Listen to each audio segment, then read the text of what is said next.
Desde el púlpito de First Baptist Church en Dallas, Texas, esto es Camino a la Victoria con el Dr. Robert Jeffress. Hola, soy Humberto González y es un placer compartir contigo un nuevo episodio de Camino a la Victoria. En restaurantes, tiendas y tristemente en algunas iglesias, vemos que se da un trato preferencial a quienes parecen ricos o importantes. Las personas bien vestidas a veces reciben mejor trato, mientras que las mal vestidas son dejadas a un lado. Hoy aprenderemos junto al Dr. Robert Jeffress que la manera en que tratamos a quienes tienen menos es también una prueba de que nuestra fe es genuina. Así que reúne a tu familia, trae tu Biblia y comencemos. Nuestros hijos están bajo constante ataque. Día a día son bombardeados con mensajes confusos, valores distorsionados, mentiras disfrazadas. No podemos permitir que el mundo forme a nuestros niños. Esta tarea empieza en casa, asentando un fundamento que los prepare para toda la vida. Con el regalo, podrás compartir a los pequeños las verdades del Evangelio de una forma entendible y emocionante. Y cuando las preguntas empiecen a surgir, tendrás una guía para dialogar e instruir. Con una oración de salvación, 12 actividades dinámicas y un diario personal para rellenar, este libro invita a los niños a recibir el regalo más importante de sus vidas. Visita caminoalavictoria.org y solicita ejemplares para tus hijos o para regalar a tus nietos, sobrinos o niños de tu comunidad. El hogar es nuestro primer refugio. Allí protegemos lo que el mundo intenta destruir. Solicita tu ejemplar de El Regalo, el Evangelio para los niños. No hay nada más importante que puedas hacer hoy para el crecimiento de quienes amas. Síguenos en redes sociales y únete a la comunidad de Camino a la Victoria. Encuéntranos como Tu Camino a la Victoria. A continuación, el Dr. Robert Jeffress con el mensaje de hoy. Cuando el Señor Goldfinger viene a la iglesia. ¿Cómo tratamos a aquellos que son menos afortunados que nosotros económicamente? Abre tu Biblia en Santiago 2. Comenzando con el versículo 1, Santiago inicia con la exhortación. Mira lo que dice el texto. Hermanos míos, que vuestra fe en nuestro glorioso Señor Jesucristo sea sin acepción de personas. Esa frase, hermanos míos, es muy rica en significado. Proviene de una sola palabra griega, adelphoi, adelphos. La palabra adelphoi a veces se traduce como fraternal. Llamamos a Filadelfia, la ciudad del amor fraternal. Adelphoi, amor, fileo. Pero la palabra adelphoi en realidad significa literalmente del mismo vientre. Los hermanos son hermanos porque tienen una madre en común.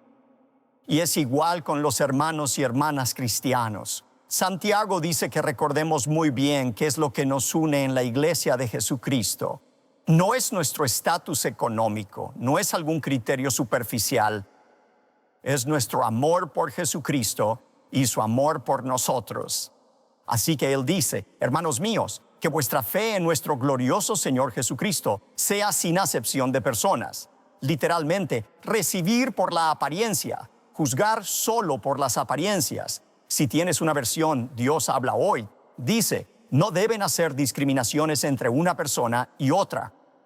Esa frase era inmediatamente reconocible para la audiencia judía de Santiago, porque a lo largo del Antiguo Testamento había una prohibición sobre hacer discriminaciones entre una persona y otra, ya que Dios no hace acepción de personas. Él no juzga a las personas según valores superficiales sobre los que tienen poco control. Mira esta situación en el versículo 2. Porque si en vuestra congregación entra un hombre con anillo de oro y con ropa espléndida, y también entra un pobre con vestido andrajoso. Ahora, esta situación hipotética, Santiago dice que si alguien entra en tu iglesia, en griego eso está en la condición de tercera clase, lo que significa que es una situación teórica que probablemente no va a suceder. Era poco probable que los no creyentes alguna vez entraran a una iglesia. Eso rara vez sucedía. Por cierto, hoy en día también sucede muy raramente. Hay algunos, pero no son muchos los no creyentes que asisten a la iglesia. Él dijo, porque si en vuestra congregación entra un hombre con anillo de oro y con ropa espléndida. Ahora, esa palabra traducida como anillo de oro literalmente significa que tiene dedos de oro, gold finger. De ahí viene el título de mi sermón, no de la película de James Bond, sino del hombre de los dedos dorados. Y no lleva solo un anillo, tiene un anillo en cada uno de los dedos de su mano izquierda. Verán, los anillos que tenías, tanto la cantidad como la calidad eran una medida de tu riqueza. Fíjense en las dos respuestas. A quien lleva la ropa elegante, le dices en el versículo 3, siéntate tú aquí en buen lugar. Ahora en una iglesia bautista, los mejores asientos de la casa están allá atrás. Ahí es donde la mayoría pelea por sentarse, en la última fila o en el entresuelo, pero no era así en los tiempos bíblicos. Los mejores asientos estaban al frente. Eran los asientos principales. Eran una fila de asientos que daban hacia la congregación y detrás de esos asientos estaría el arca que contenía tus copias de los rollos o los propios rollos que se leerían de las Escrituras.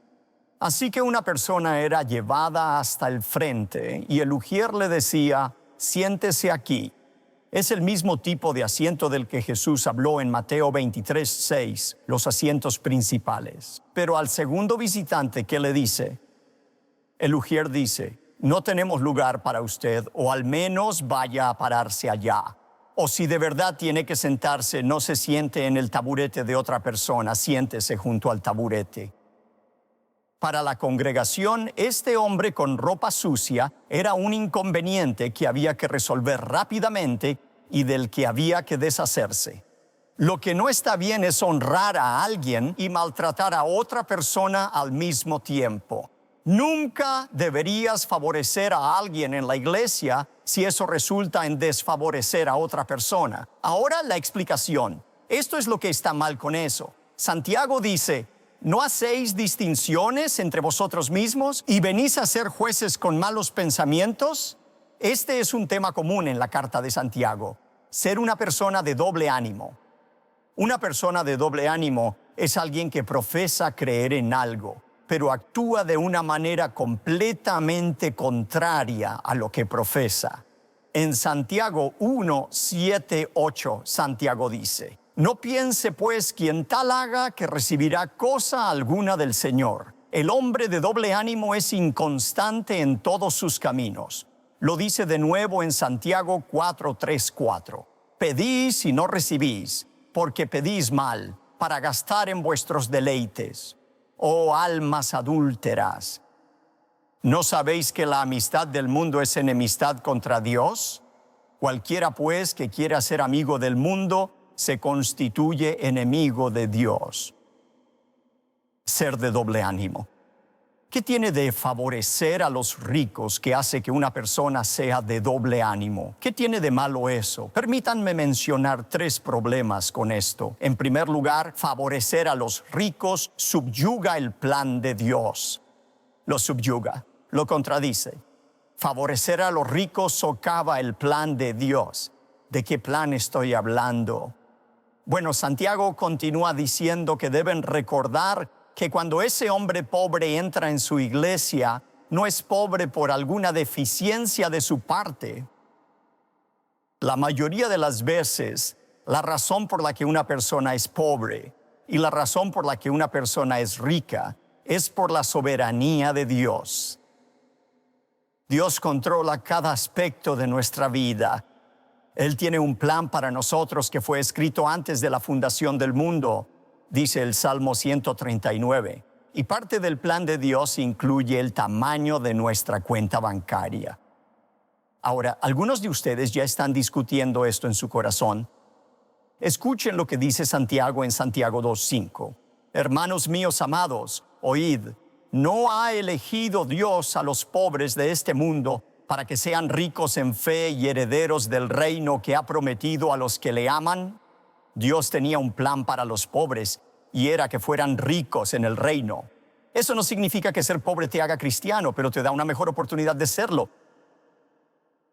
Jesús dijo que es mucho más fácil para los pobres ser salvos que para los ricos. Los ricos son autosuficientes muchas veces, no siempre, pero muchas veces.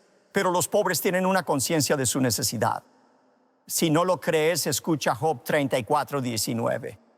Hablando de Dios, dice: cuánto menos a aquel que no hace acepción de personas de príncipes, ni respeta más al rico que al pobre. ¿Por qué? Porque todos son obra de sus manos. Tanto los pobres como los ricos son obra de las manos de Dios. En 1 Corintios 1:26-29, escucha lo que dijo Pablo. Él dijo: pues mirad, hermanos, vuestra vocación, que no sois muchos sabios según la carne, ni muchos poderosos, ni muchos nobles. Él está diciendo: echen un vistazo a su congregación, Corintios.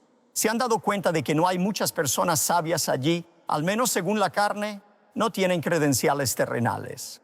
Sabes, solía molestarme muchísimo cuando leía una estadística que decía que la gran mayoría de los científicos son ateos. ¿Sabías eso? La gran mayoría de los científicos son ateos. Y eso solía molestarme porque pensaba: ¿sabes qué es lo que hay en el estudio de la ciencia que los hizo ateos? ¿Habrán descubierto algún secreto sobre la inexistencia de Dios? Y luego un día lo comprendí. No es que los científicos se vuelvan ateos, es que los ateos que han rechazado la creencia en Dios tienden a convertirse en científicos. Quieren encontrar un sistema alternativo que explique por qué existe todo lo que nos rodea. Por eso no encuentras a muchas personas con ciertos títulos en la iglesia de Jesucristo. No hay tantos nobles, tampoco hay muchos ricos, dijo Pablo. Quiero decir, si pidiera a todos los millonarios y multimillonarios que se pusieran de pie, habría algunos, pero no muchos, porque ese no es el plan de Dios. No, sino que lo necio del mundo escogió Dios, dijo Pablo, para avergonzar a los sabios, y lo débil del mundo escogió Dios para avergonzar a lo fuerte. Favorecer a los ricos contradice el plan de Dios. En segundo lugar, favorecer a los ricos vulnera la lógica. Escuchen el versículo 6 y 7. Santiago dijo: ¿no os oprimen los ricos y no son ellos los mismos que os arrastran a los tribunales? Santiago está diciendo: ¿por qué quieren favorecer a esas personas que los oprimen? Bueno, veremos esto en la tercera razón. Favorecer a los ricos demuestra una falta de fe.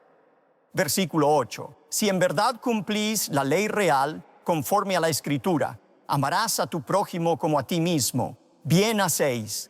Todas las Escrituras sobre cómo tratamos a los demás pueden resumirse con esa frase: ama a los demás de la misma manera que te amas a ti mismo. ¿Por qué tenemos problemas con eso? ¿Por qué tendemos naturalmente a favorecer a los poderosos y a los ricos? Pensamos que ellos nos van a proteger. Ellos no determinan tu futuro. Dios determina tu futuro.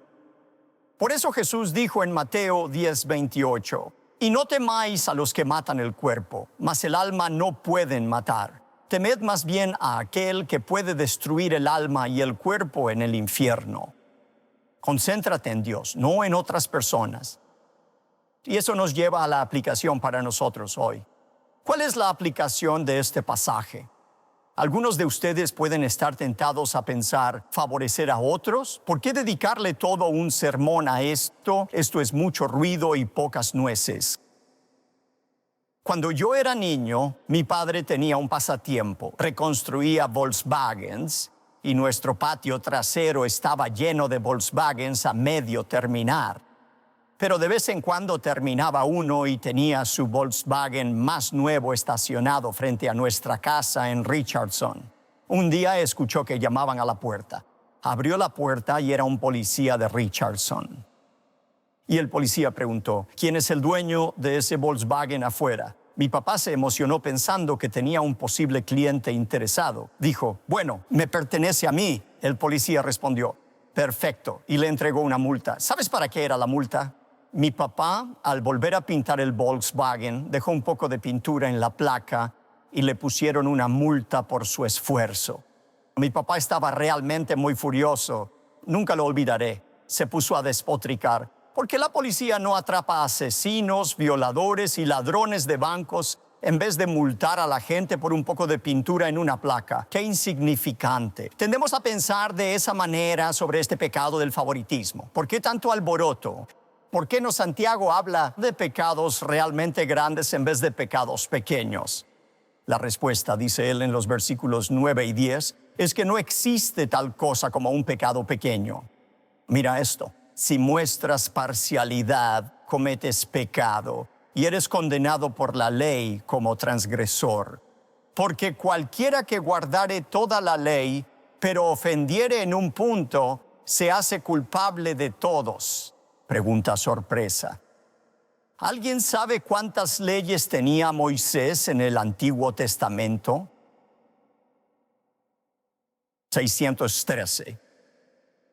Hay 613 leyes. Quiero que imagines una enorme y muy resistente cadena con 613 eslabones. Una cadena que se utiliza para mantener un lujoso transatlántico amarrado en un muelle. Está sostenido allí por esos 613 eslabones en una cadena. Simplemente impresionante. ¿Cuántos eslabones tendrías que romper para que todo ese barco quedara a la deriva? Solo uno. Un solo eslabón roto y el barco se pierde. Es lo mismo con la ley de Dios. Todo lo que tienes que hacer, dice Santiago, es tropezar en un solo punto de la ley y ante Dios eres culpable. Verás, Dios no nos califica en base a una escala. Él no dice, puede que no seas perfecto, pero eres mejor que esta persona. No nos califican en una escala. Es un estándar absoluto. Es el estándar que Pablo menciona en Gálatas 3:10. Él dice, porque todos los que dependen de las obras de la ley están bajo maldición, pues escrito está, maldito todo aquel que no permaneciere en... ¿Algunas cosas escritas en el libro? No.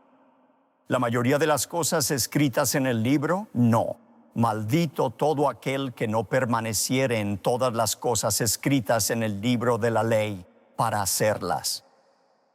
Tienes que ser absolutamente perfecto para ir al cielo cuando mueras. Nunca una acción incorrecta, nunca una actitud equivocada, nunca una palabra indebida, nunca un pensamiento erróneo. Malditos somos tú y yo si no guardamos todas las cosas en el libro. Bueno, ¿quién en el mundo puede cumplir con ese estándar? Nadie. Y ese es el punto. Todos nosotros hemos pecado, algunos más que otros, pero no importa.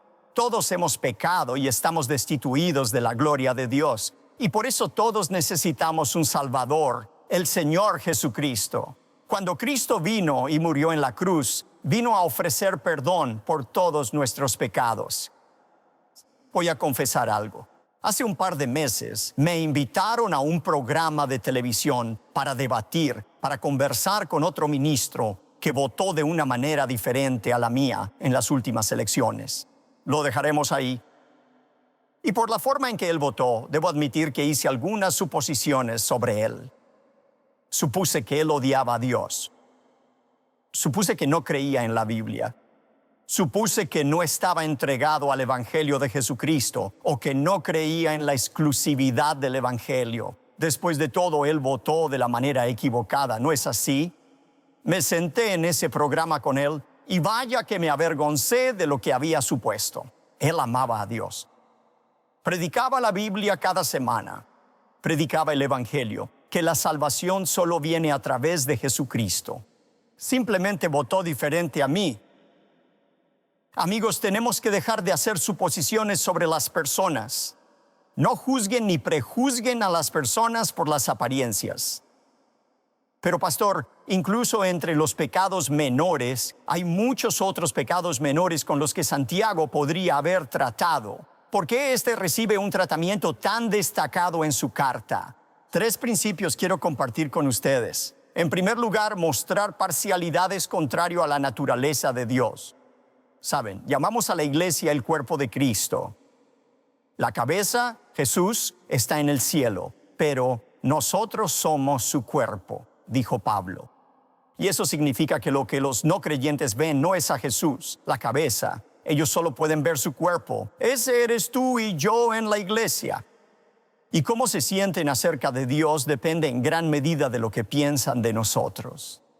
Si actuamos con parcialidad, ellos piensan que Dios es parcial ante criterios superficiales. Saben, pienso en la experiencia de Pedro. Pedro tenía prejuicios contra los gentiles. Él no creía que los gentiles, los no judíos, pudieran entrar en el reino de Dios. Pero Dios tenía una forma curiosa de hacerlo cambiar de opinión. Le permitió participar en la conversión del primer gentil. Su nombre era Cornelio. Y recuerden, Pedro predicó el evangelio. Cornelio respondió y su familia fue salva. Y Pedro regresó a la iglesia de Jerusalén y dijo esto en Hechos 10, 34-35. En verdad comprendo que Dios no hace acepción de personas, sino que en toda nación se agrada del que le teme y hace justicia. Debemos ser ejemplos de eso. Debemos abstenernos de la parcialidad para mostrarle a la gente que Dios se abstiene de la parcialidad. A Dios no le importan los asuntos superficiales. A Él le importa el corazón. En segundo lugar, mostrar preferencia por los ricos da prioridad a lo material sobre lo espiritual. Cuando en la iglesia mostramos preferencia por los ricos, estamos priorizando lo material sobre lo espiritual. La gran teóloga Madonna lo dijo de esta manera: nosotros vivimos en un mundo material. No debería haber dicho eso. Ahora eso es todo en lo que van a pensar. ¿Sabes? El apóstol Juan dijo esto sobre el sistema del mundo, que valora lo material por encima de lo espiritual. Él dijo en los versículos 15 al 17, no améis al mundo ni las cosas que están en el mundo. Si alguno ama al mundo, el amor del Padre no está en él. Porque todo lo que hay en el mundo, los deseos de la carne, los deseos de los ojos y la vanagloria de la vida, no proviene del Padre, sino del mundo. Y el mundo pasa y sus deseos, pero el que hace la voluntad de Dios permanece para siempre. Nuestra iglesia debe ser una ilustración viva de cómo priorizar lo espiritual sobre lo material. Finalmente, mostrar preferencia por los ricos da prioridad a lo temporal sobre lo eterno. Uno de los temas constantes en la carta de Santiago es cuán efímeras son realmente las riquezas. En los versículos 9, 10 y 11 del capítulo 1, Santiago dice: el hermano que es de humilde condición, gloríese en su exaltación, pero el que es rico en su humillación, porque él pasará como la flor de la hierba. Porque cuando sale el sol con calor abrasador, la hierba se seca, su flor se cae y perece su hermosa apariencia. Así también se marchitará el rico en todas sus empresas.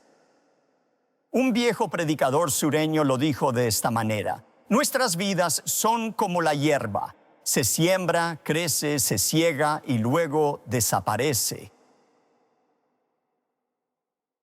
Eso no es solo la hierba, eso somos nosotros. Si hoy eres rico, no te entusiasmes demasiado con tu riqueza. Si hoy eres pobre, no te desesperes por tu pobreza, porque tu situación económica, ya sea de riqueza o de pobreza, es muy temporal. Todo eso se va a quedar atrás. Y la responsabilidad de la iglesia es mostrarle a la gente, ayudar a las personas a priorizar lo que es eterno por encima de lo que es temporal. Pablo lo dijo así en 1 de Timoteo 6:17. Él dijo: a los ricos de este siglo manda que no sean altivos, ni pongan la esperanza en las riquezas, las cuales son inciertas, sino en el Dios vivo, que nos da todas las cosas en abundancia para que las disfrutemos. D.L. Moody, el gran evangelista, lo expresó de esta manera: confía en ti mismo y estarás condenado a la desilusión. Confía en tus amigos y pueden dejarte o morir.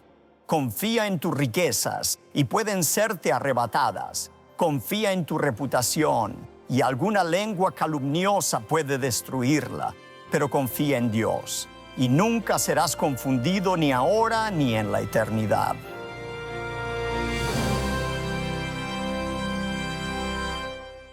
Cuando entendemos verdaderamente el amor imparcial de Dios, tratamos a todos los que nos rodean con la misma dignidad y respeto. Si fue de bendición la enseñanza de hoy y deseas encontrar más contenido edificante para tu vida, te invitamos a seguirnos en nuestras redes sociales, donde puedes encontrarnos como Tu Camino a la Victoria. Ahí puedes compartirnos cómo este programa ha impactado tu vida y también puedes compartirnos tus peticiones de oración. En unos momentos volveremos para ver un adelanto del próximo episodio. ¿Estás buscando amistades genuinas? ¿Un lugar donde tu identidad latina sea celebrada y puedas experimentar a Dios de una forma única? En First Dallas en español, somos una comunidad de personas como tú, unidas con un propósito: vivir la fe en familia. Cada domingo nos reunimos para aprender la palabra de Dios y alentarnos mutuamente en el estilo que hace emocionar a nuestro corazón. Me gusta adorar a Dios en mi idioma materno, que es el español. No importa el país que tú seas, siempre hay una esperanza, algo que nos va a unir, y es en Jesucristo y su palabra, su obra, su mensaje. Con el tiempo de sentirme en una gran iglesia se ha sentido más pequeña y más íntima, en un sentido que es algo tan hermoso que puedo experimentar cada semana. El doctor Humberto González, Dios lo ha estado usando para levantar este ministerio. Acompáñenos a nuestro servicio en español. Aquí, tu fe y tu cultura se celebran en comunidad. A menudo juzgamos a las personas por su apariencia, su economía o estatus social. Pero como aprendimos hoy, el reino de Dios opera de manera diferente. En nuestro próximo encuentro abordaremos lo que muchos consideran la mayor contradicción de la Biblia. Pablo dice que somos salvos solo por la fe, mientras que Santiago parece decir que la fe sin obras está muerta. Entonces, ¿cuál es la verdad? ¿O podrían ser ciertas ambas cosas? Mira un avance de nuestro próximo encuentro. Pero si somos honestos, tendríamos que admitir que hay algunos pasajes que, al menos a simple vista, parecen contradecirse entre sí. Y eso es cierto respecto al pasaje que vamos a analizar hoy. Yo lo llamo la mayor contradicción de toda la Biblia, y es una que tiene que ver con el tema más importante y fundamental de la vida. ¿Cómo puede una persona, un ser humano, estar verdaderamente en paz con Dios? No te pierdas el próximo episodio y acompáñenos junto al Dr. Jeffress en el mensaje La mayor contradicción de la Biblia. Te esperamos aquí en Camino a la Victoria.